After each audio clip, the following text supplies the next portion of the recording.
That's a hot picture. Love that. I owe it to this. I've been doing this for so many years. Bless you, Thighmaster. Oh, wow.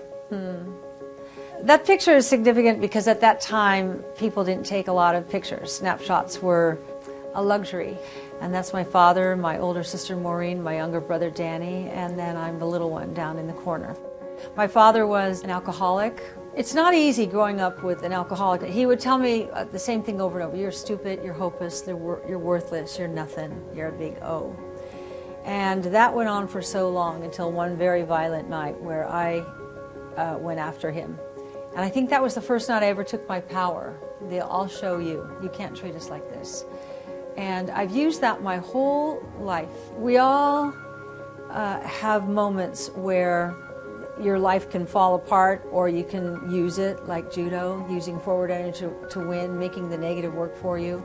And I believe I had the greatest training ever, being raised by an alcoholic father. I loved my father, I forgave my father, and he apologized to me. That's all you want when someone has wronged you, and then you go, it's okay, I love you. Oh my God, where did you get that? That was my acting training. I was Adelaide in the high school production of Guys and Dolls. A guy by the name of Walter Winchell. He had the most popular radio show in all of America, and it started out with a ticker tape, and it would say, "This is Walter Winchell," and he wore a pork pie hat and a trench coat. That was his look. He came that night, and after the show, this night, he walks on stage, and he comes up to me, and he says, "You're going someplace, sister." I didn't quite know the significance of Walter Winchell other than everybody in the audience who was of his generation were so excited they couldn't believe he was there. So I knew he was somebody. But then on the next day, on the front page of the San Bruno Herald, there I was with Walter Winchell. They had cut everybody out except just the two of us. So that was an inkling, a peek into the life I was going to have that I had no idea was going to happen. Life-changing. I was 1973. I got the part in American Graffiti.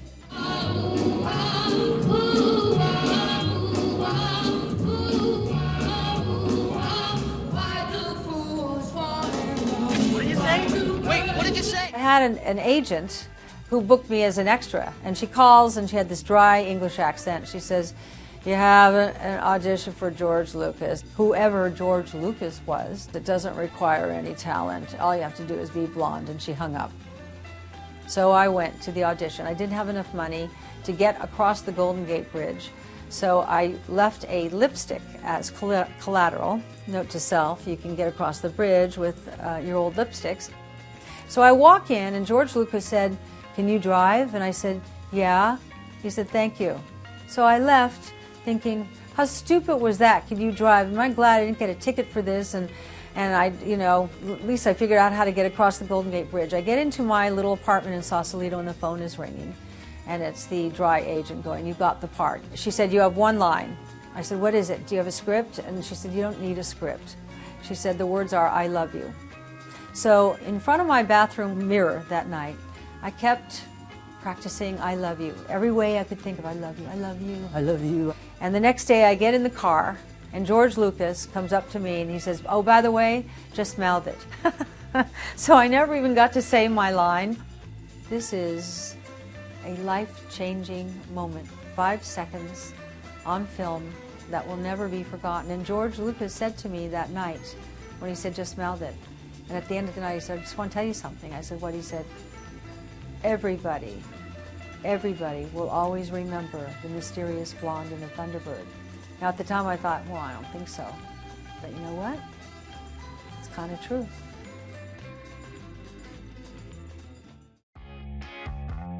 So that's Three's Company. You know, I approached playing the dumbest blonde in America intellectually. How do you make a dumb blonde likable and lovable? Because generally they're irritating. And one of my achievements, I feel, is that I took this part. They gave me no preconceived notions. I gave her a heart and soul. a moral code. Well, this is typical getting a girl pregnant. Only a man would do a thing like that. So when I look at these three, I see success.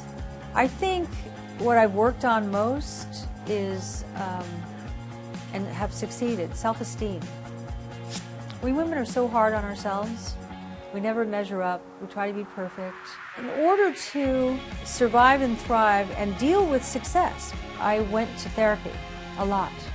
And it freed me to realize I make mistakes, I've made bad choices, we all have, and that we're not perfect. None of us are perfect. None of us women are perfect. We've all got flaws. We can all see our flaws.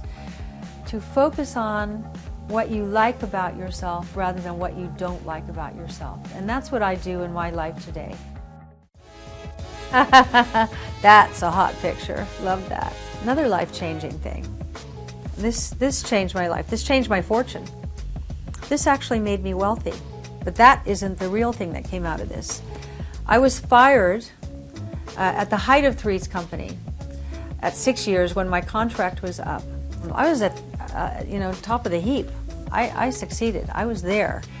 And then I get fired because Laverne and Shirley had just renegotiated, and they got the deal of deals. They got the deal I would have liked.